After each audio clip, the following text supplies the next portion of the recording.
Welcome to the Real Estate Investment Nomad podcast. I am your host, Nathaly Salas, an international real estate expert. Join me as we explore the thrilling world of global real estate. We'll uncover diverse international markets, backed by solid data and engaging insights. Each episode features expert guests from the hottest markets, providing you with the knowledge to invest wisely and successfully. Whether you are a local realtor aiming to go global or an investor curious about international opportunities, this is the podcast for you. Get ready to transform your approach and achieve global real estate success to become a real estate investment nomad.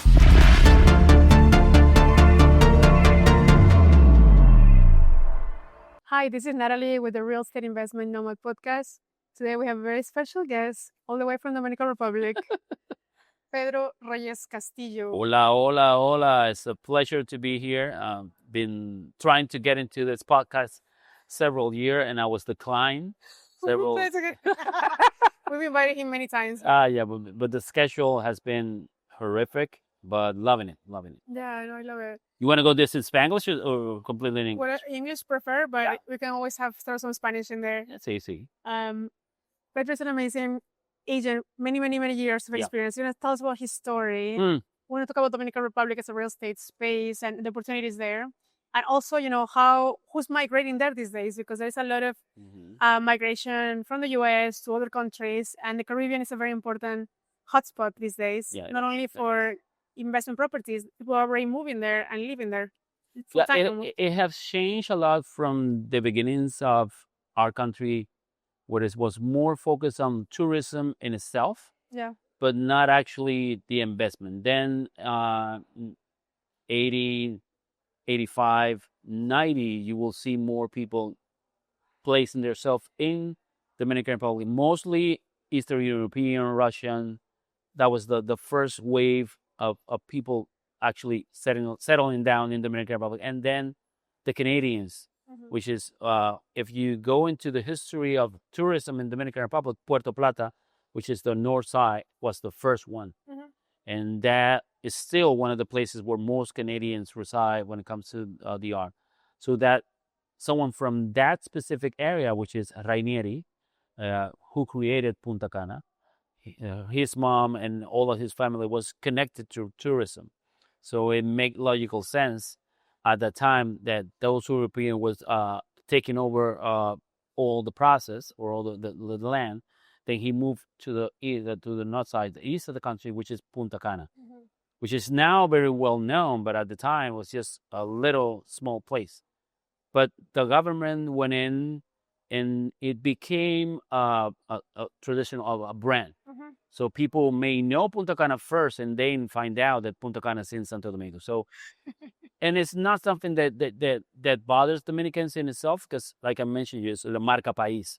So we were like, okay, this is working out. So how do we expand it? We need to get the people to know, like, oh, you guys, we need to push Punta Cana. Whatever happens there, if it works, it will expand. And that's what happened. Santo Domingo has always been cosmopolitan, commercial, business-wise, center of the city. So they didn't need that extra help. But the other communities, when it comes to resort, when I mentioned you 1998, 85, 90, it was like 3 resorts and one in Punta Cana, which is Club Med. To this day, we had like 15s, 35 all over the country in different places. And now we have Terrenas, we now Barahona. So the country itself has focused on tourism, hospitality, and giving the best place. And that had bring over the new type of investors, the new type of people that want to retire. They see the R as the place to go. No, I love the R. It has amazing beaches. I like it. And it's like a lot of Latin Americans vacation there. A lot of North Americans vacation there. Yeah, a lot. It's like they have different seasons. What's the best season to go, like weather-wise? Because weather-wise, for different reasons. Weather-wise, we don't have a specific season. Either it's hot or muy caliente. So it's mostly people like know that we have hurricanes. So usually the season when it comes to hurricanes, it's August, September, and November. But we have a lot of land that usually takes over those hurricanes. So we get a lot of rain.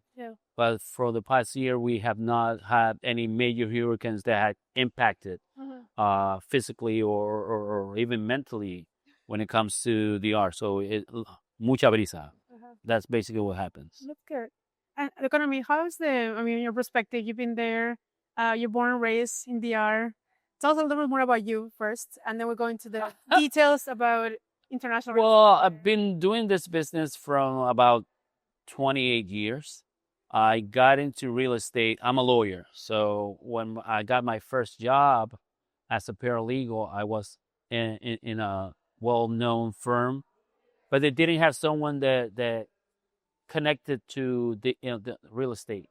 So over there, we don't have a license. So the lawyers, quote unquote, are the ones that are doing the business. There's no sector. I mean, that was 1994, 1996. We had real estate agents, we have international brands, but the day by day was only done by lawyers. So in that firm, they didn't have no one to relate to los inquilinos, like the tenants, and how to do that. So they appointed me there, and that grew into me. As I was doing university, then I decided that I wanted to do a master diplomatic when it comes to real estate, and that came to that.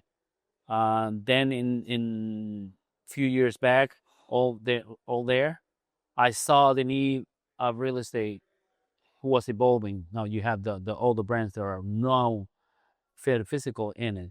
So there was no TV show, there was no social media for that. So I created what is now it's not with me at this moment. It's called Realty TV. So I created that channel, that TV program. Okay. So it became a way for them to not only give the car. Now you can see me on every Friday in Pedro's event. That got me into doing real estate events, and that I created Realty Learning. And Realty Learning is a platform for training. So I brought in Carlos Rentalo to the country. So that was the biggest, or the best, one of the best events, or the first events when we got an international speaker or someone that has something else to give to come to the art. So that happens, and while having the conversation, like your brand, your TV show is called Realty TV, your learning platform is called Realty Learning, you're Mr. Realty. So that became my logo, my brand. And we're here to talk about brand as well. Me and you are going to be in the panel to talk about brands. So it's been a wonderful ride. And I was with another brand before coming to EXP, and then I got here, and Veronica and just pointed me out, like, you need Pedro to run the country. So that was basically the conversation. I was driving in the car, and I got a call from Veronica. You may know Veronica Figueroa, really small, humongous attitude. And she just told me, like, they're going to call you, say yes. And I was driving in my car. So I say, Veronica, pero ¿qué lo que me va? No, whatever happens, EXP is going to call you, say yes. And she hung up. And then I got the call from one of the international. I say, hey, we like for you to run the country. We see what Mr. Realty and you as a person can give. You want to give it a spin, and I'll be here for 2 years. That's amazing. You said yes, because sometimes you miss opportunities, just thinking too much about it, take too much time, and you're like, no, sometimes we have the opportunity of changing. Like we don't brag about being in EXP. We love what we do, and it's surface to the conversation, and people get interested. Like, why are you like this? Because real estate is very competitive, very secretive, and we are not like that. Like, if something's working, Clever is going to call me. If something's working, Eli is going to call me, who's my sponsor, and he runs Puerto Rico. So we're very open about it. But if an agent calls us, this is working, we're embracing that. So that is something that you don't see in other brands. And I used to run another franchise model in Dominican Republic, and it was not like that. Every single agency was run differently, and we're so lineal that what is happening in Mexico is actually happening in Peru, it's actually happening in the Dominican Republic. So we're in the same mindset. And we have Virginia now to run Cala, and it's working as that. We're getting into the point that we're we're working as a team structure, and we're really following through all the promises in each country. So I like it so far. It's amazing because sometimes we have the same challenges. Yeah. Because outside of the US and Canada, they have Muy sort of parecido. systems. You know, DR to Mexico to Peru Yeah. will have probably similar challenges on the lack of MLS, technology, how to integrate, Yeah. you know, We have separate like agents. the same situation. Like I was talking to Shui from Mexico and say, oh, well, we don't have an MLS. We don't have it as well. Yeah. So how do you deal with that? Okay, we do this, we deal with that. So you talk to Ricardo, who's in Peru. They have a structure, they have a license. Like what happened if you talk to Panama, they're the same. They have a structure. Like, how do I get to that point? Because even though agents like to run free, Yeah. even though agents would like to not pay the commissions, because it happens, inside they want the structure. Yeah. They want to be able to go up to someone and say, I want exclusive, and that will happen when we're all structured. So even though we don't have the license and we don't have the technology, or because we have CRMs, but I mean like MLS in itself, we don't still have it. Eventually, it makes them more serious. It makes them get their commission more fluently without having the conversation that I sold this house and you need to pay me. It will be more ethical at the end. So eventually, even though, like I just mentioned we want to do lo queremos hacer lo que sea, but we know inside that it needs to have a structure. Yeah. To get to that point.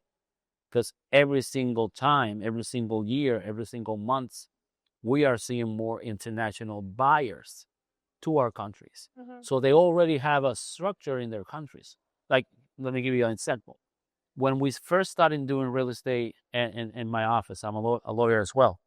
The one thing that we created is how can we get our buyer persona, which is international, to trust us as a law firm?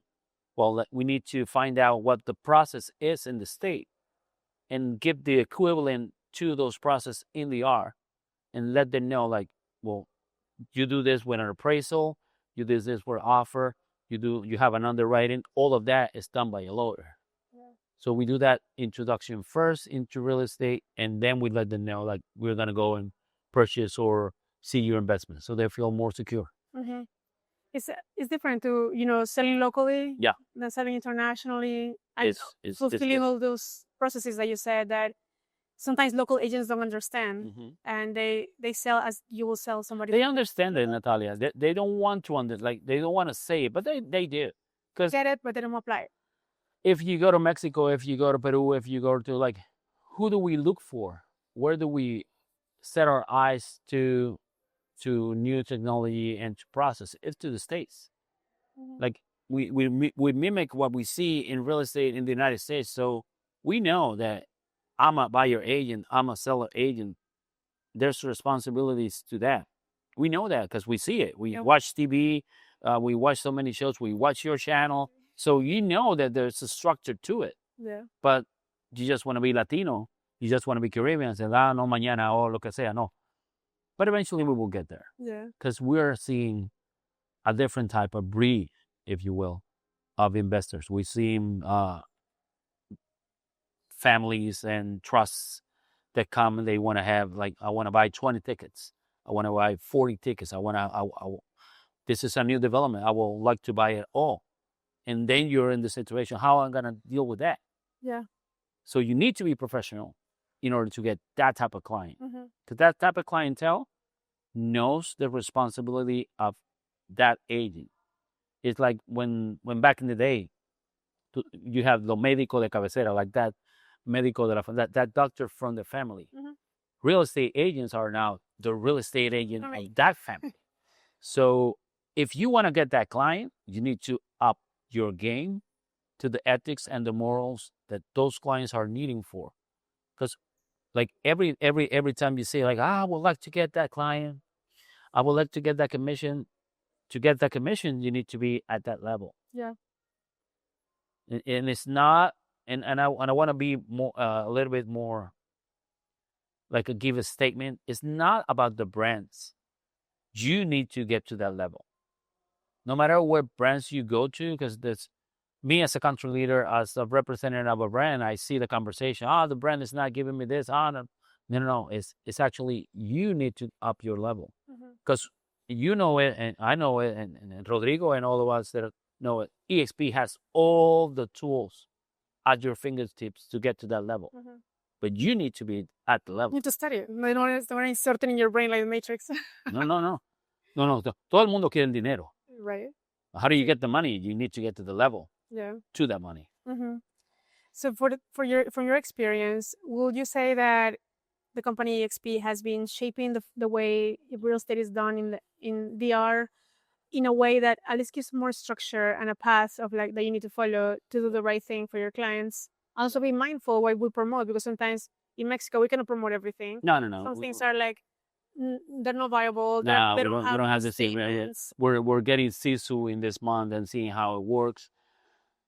But I'm just saying, like for DR, EXP has changed the way we do business.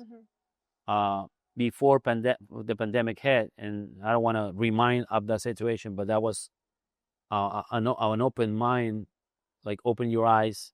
This is going. Yeah. It's cloud-based. It's in the systems. You're not supposed to be stuck to un escritorio, an office. So that is actually something that people have noticed, because during pandemic was the biggest sales strike for all agents, and EXP was on the forefront because we didn't have the needs to go to nowhere. Yeah. We work from house. So and I had the opportunity to talk to Glenn right after I got into running the country, and he told me like I wanted to like what happened during pandemic. We were already there. Like when it happened, like we have so many going the same way. It increased the amounts of brokerage that went into EXP during that year. Yeah. Because guys, there was nowhere to go. You had to do your business from the computer, and people are always saying like, "How am I gonna get the buyer?" The buyer's doing the same. Yeah. We have people and brands and investors that have bought complete projects, units, houses, residentials to get into business, Airbnb or put in hospitality. They have never been to Dominican Republic.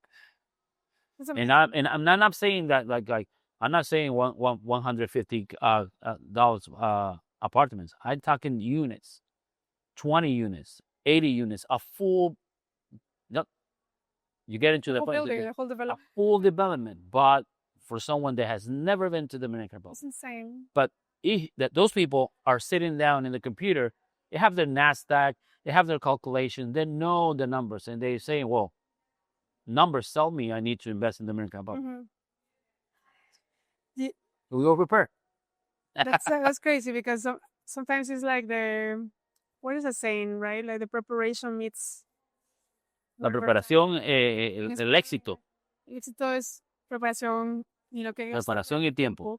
So for this episode, let's say of EXP being in Dominican Republic, they were ready to operate in every state of like process. You've been through the process of Peru and Ecuador, like up and running in 24 hours. Yeah. Like how many meetings I had to make with a core group to present an offer to buy a brand. We spent like 2-3 years having the conversation. Because remember, it's a franchise model. Yeah. So it needs to make sense to all the franchisees, but EXP is not a franchise. So if you have what it takes and you can do the operation, and right now you have a full team, and that this doesn't happen in any brand. Like if we get on a call and it makes sense to the brand, it makes sense to yourself, you're gonna have Nathaly, you're gonna have Regina, all of them, Rodrigo, all of them, they're working with you to get that to be done. Opening the bank accounts, having the conversation with the agents, doing the transaction. Phyllis is gonna be doing some cool videos, so it gets to that to 24 hours. And right now we're in Ecuador with 100 to 200 agents. Almost 200 agents. In Peru, 150. That doesn't happen. And Turkey is in the same track. No, Is we like the Navy SEALs of Just dive and get it done. yeah, Biden didn't done like it's and to be honest, like people want that to be fast, immediate, but they love the culture, and that's something that we have been. We're not here in Barcelona for no reason. We want people to experience international. You want people to have a tapas. We want people to have to go to La Sagrada Familia to get that coziness that you don't get in the States and every other country. So I was in the elevator with a guy from India, a guy from New York, a woman from Brazil, and a full family from Australia that are here. Like if you get the miles from each one, you could be traveling the world. Yeah. So it's really embracing like to be in a brand where the culture is so international, and we don't just say it, it's real. Yeah. We are the most international brand at this moment.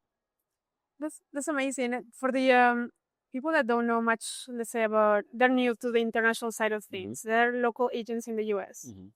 What advice would you give them?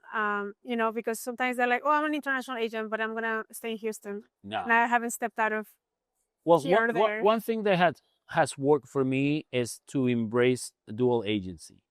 So we have now the first fully U.S. operational team in Dominican Republic. They're all it's the Scott Baskin team.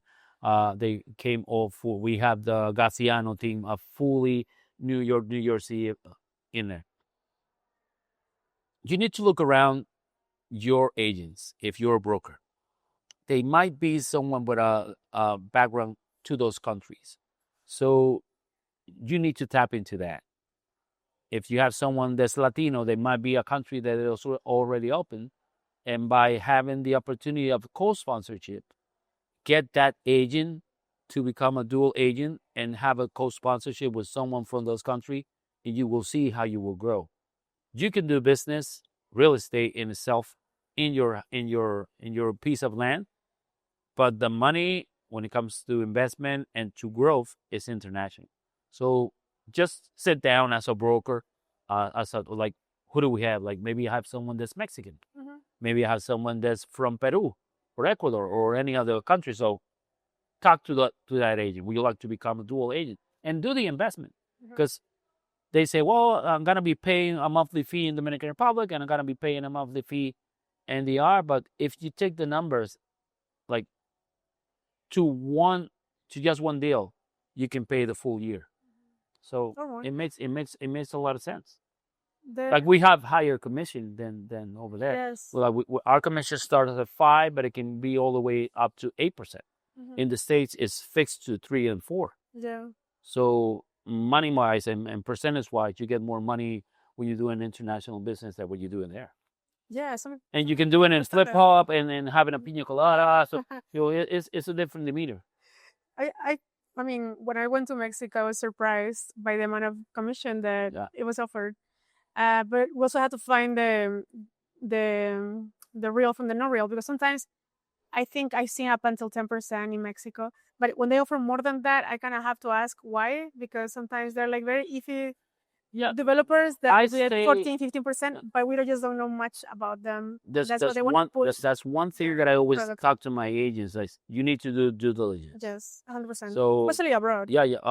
Anyway, if it's not your country, and even if it's your country, if we're talking about someone that lives in the United States, the process of reviewing with the title company and the loan officer, like each one of them are doing due diligence. Yeah. So you don't see it in the back because you're the one that's buying, but each company is responsible to knowing what they're getting into business too. But in our countries, you just use the lawyer when the stuff hit the fan, like when you're there in that situation that you're not sure. So before doing anything, you need to do a due diligence. What we offer, like in my office, as well, we offer to the agents is the fact to have lawyers with international knowledge as well as local knowledge to review. We also do the escrow, which is something that is very important to do, because when you get into construction and development, you have stages for the development, and some of the constructor will give you payment depending on the stages, but some they don't. So you may be paying monthly, and that structure will stop, and then you're in the commotion like, is it gonna go through? Is it gonna?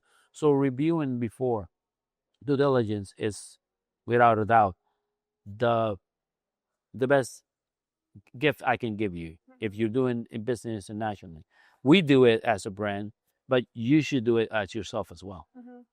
And for the buying process for the Dominican Republic, will anybody from anywhere in the world can buy there? It's not enclosed Like, to really, restrictions. there's a joke, like if you have a passport and money, you can buy it. Because we do have cash offers, and cash payment is not something that it's not normal in the R. We have another format which is like the seller finance. That happens a lot with Canadians and people from the state. They will offer the finance. That happens a lot, but it's an easy process. And you have like Cofotur, which is one of the main the main attractions when it comes to investment, because you get away 15 years without paying taxes in the Dominican Republic. It's related to property tax. Yeah, it's a property. It's a way to get investors and the international interested in buying. Because remember that we're not working with first-time buyers.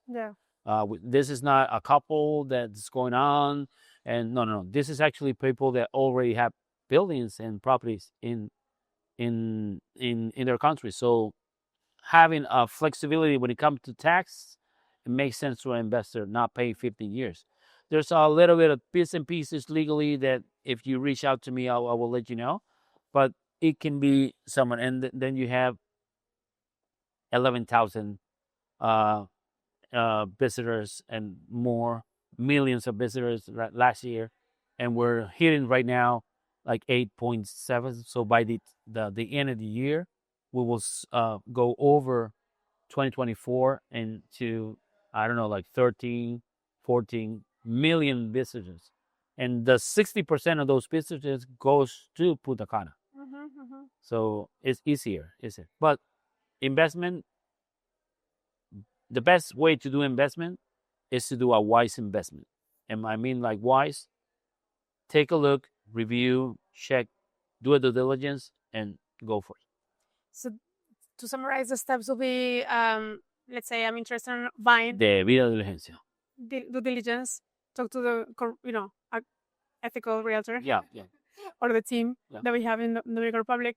Then put an offer, carta de oferta. Sí. Will that be the next step? It all depends. Like, you will get an offer, and you will get. We do a documentation. It's called carta promesa.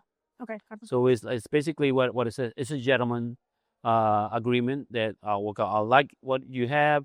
I will give you 50%, and then I'll wait for 3 months to get. It's usually that's the timeline between someone that's international, not local, to get a proof from the bank, from 60 to 90 days. Because now the title is going to be your offer to the bank, so it will make sense.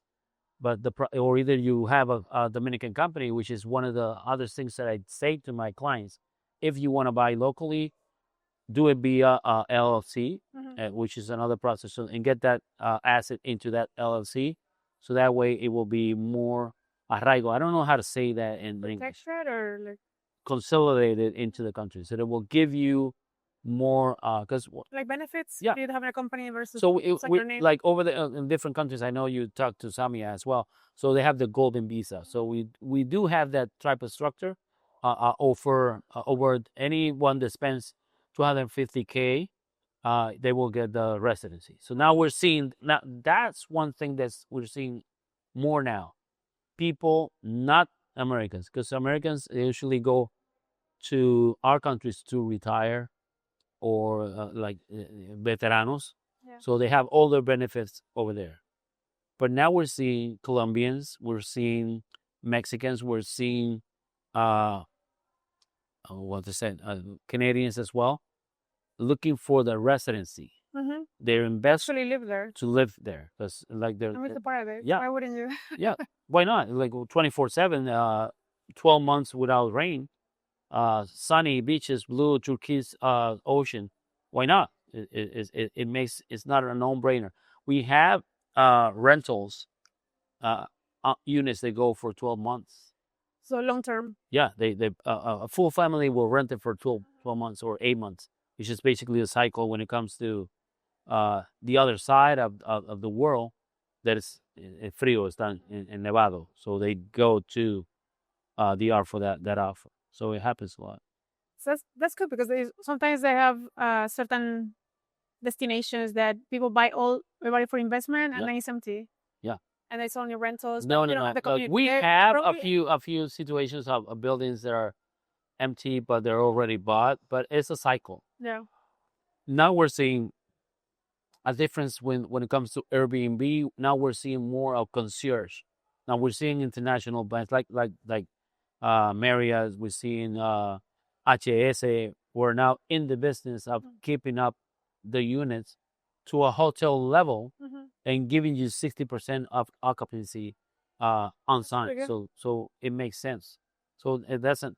But back in the day, it was like those timeshares. Now we don't have the timeshares. We have the an international brand dedicated because people will say, I want to do business and I want to buy a unit in Dominican Republic. I want to put it in Airbnb, but they don't know it's not just putting the unit in Airbnb. It's all the maintenance. You need to have I say that people that do Airbnb without someone that's running the Airbnb are slaves.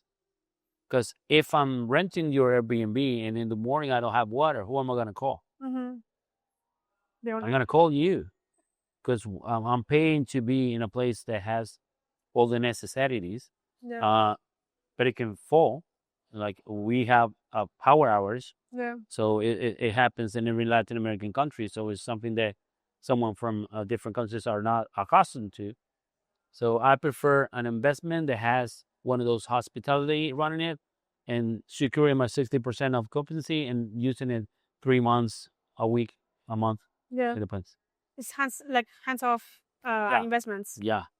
It happens a lot. So then for the Airbnb and the permits for short-term rentals, is that easy to get in Dominican Republic? I'm just saying that that's what I'm looking at right now when it comes to that part of concierge or rentals, and just seeing the hotels are going into the business. Yeah. Because they know what Airbnb can do to them. Yeah. But they know that the clients that don't want to have all of this that we had, they just want to have more of a cozy home feel. So if they know that, like I always say, like you need to look who's investing in the country to know exactly if it works. Yeah. When you go to a country and you don't see any international brands, they might be a situation because they don't put a brick under their name without doing marketing. So they know what's going on. So look at the brands that are present in the countries and you will see if it makes sense to do an investment. That's interesting. For the investments that are happening in the Caribbean, I feel like Dominican Republic is one of the strongest markets after Costa Rica or within Costa Rica and Mexico. That the top. No, I will say Mexico, us, and then I'll say Colombia. But from the Caribbean, we have Puerto Rico. But Puerto Rico is so connected to the States that I feel like they haven't got to the level that they need to. Jamaica is not a destination that I hear a lot, but a lot of people from the States go to. But we have Turks and Caicos, we have Barbados, we have Saint Martin, and they have always been on the market. They're not in the level of Mexico. They're not in the level of Colombia and Dominican Republic, but people go there. Yeah. Because even though we're big cities. Yeah. So if you said in Playa del Carmen, in Acapulco, in esas zonas, you are so involved with tourism. Some people they don't want to have that connection. Yeah. So for that, in Dominican Republic, we have La Terrenas and Samana, which is are traditional, but they're a little bit less structure, less building, less Americans, if you will. Yeah. Because sometimes there's some communities that have been, like preferred by different nationalities, right? Over in Dominican Republic, we have the clusters. Okay. So how would you describe city and what type of immigrants come to there? Or okay, so if you go to Santo Domingo, you will see the most cosmopolitan of all over, because it's the center. It's mostly professional, business-wise. That's the beach town, right? Like that's in the center of the country. Anywhere from Dominican Republic, an hour drive, there's a beach. Okay. So Santo Domingo has the center. We have beaches right there. They're not actually able for you to use, but there's a beach right there. Okay. Playa Guandolio is right there. But so Guandolio is like an hour from Santo Domingo. Boca Chica is an hour from Santo Domingo. So you're close to it as soon as you get. But if you say communities, Canada, Russian, and Indians are mostly in the north when it comes to Puerto Plata. And you see Samana, which is the northeast, and in that area, Nagua, you will see more of French, and you're seeing a lot of Americans as well. And then you will go to Punta Cana, you will see the most Americans. Mm-hmm. Most of the Americans are in Punta Cana. They like Punta Cana. They like Punta Cana. But it's diverse. It's diverse. And like we're seeing Ukrainians, we're seeing Russians, we're seeing people from Mexico. Mexico has a lot of presence in Punta Cana as well. Because it makes sense from them, from their experience in Mexico, to see in Punta Cana similarities. Yeah, the lifestyle and the beach is very similar to the coast of East Coast. But if you want to like that, but what I like about my country is like, maybe Pedro, I want to be a little bit more secluded. Mm-hmm. I want to be more in touch with nature and the populates. I want to go to Jarabacoa and La Roma and the Jarabacoa and toda esa zona. And then we have so many options for different lifestyle too, right? Like more permanent communities, more like short-term communities. You have a lot of nomads. You have a lot of people that decided to invest. You have a lot of veterans. You have it all. Like, and right now we have another area that's booming, which is Barahona, and that is bringing a lot of investment, a lot of people from China as well. Mm-hmm. So we have a lot of Asians in that specific area. So it's moving along. So we have. It all depends what you want. Mm-hmm. Tell me what you want, and I will let you know what you can do. That's amazing. For, let's say, people who are looking either to invest or to understand more about international real estate from the US or Canada, that they think that they cannot do it or international real estate is too difficult. Mm-hmm. What would you suggest to those realtors that are still sitting on the seat like, I don't know if I want to do this? Well, but I'm curious. If you're not, first of all, you need to be aware of what international is doing. You need to be aware how many countries we're opening. You can go into work chat. You can reach out to them. But the time is now. The time is now because we're opening. We're setting out a goal to open, and Felix Bravo is setting a goal for 30 countries. So do it now. Like, you need to be out there. Because you can do business locally and you can be profitable. But if you want to make real money, has to go international. And you can have the conversation with any potential client and say, what do you think about international? And you'll be surprised because when we initiate a conversation with someone, they already know more about my country than myself because they're looking into international. Situations are happening around the country. Government is doing different things that you may like or dislike. Why not put your eggs in different baskets? Internationally is the way to go. Mm-hmm. Thank you so much for all the information. Muchísimas gracias. So, where can people find you? What's your handles? We'll put all the links in the description. I want to make sure that if you go to EXP Dominican Republic, you'll find my face. And if you're looking for more of the information on my brand, personal brand, misterrealty by EXP and team misterrealty by EXP. Awesome. So it's easy. Thank you so much for all the information. Gracias. We're going to see him later by dancing bachata. That's one thing that has been helping me a lot is our national rhythm dance of bachata. It's been something that I've integrated into my speaking because it gives me the opportunity. Usually when we're doing events, Virginia always say like Pedro is the first one. So I'm usually the first one. So what I do at 8 o'clock in the morning, I get people up and dancing bachata. So Mr. Bachata. Mr. Bachata. Thank you, Pedro. Gracias. We'll see you guys next time. Sí, sí. Bye-bye. Bye.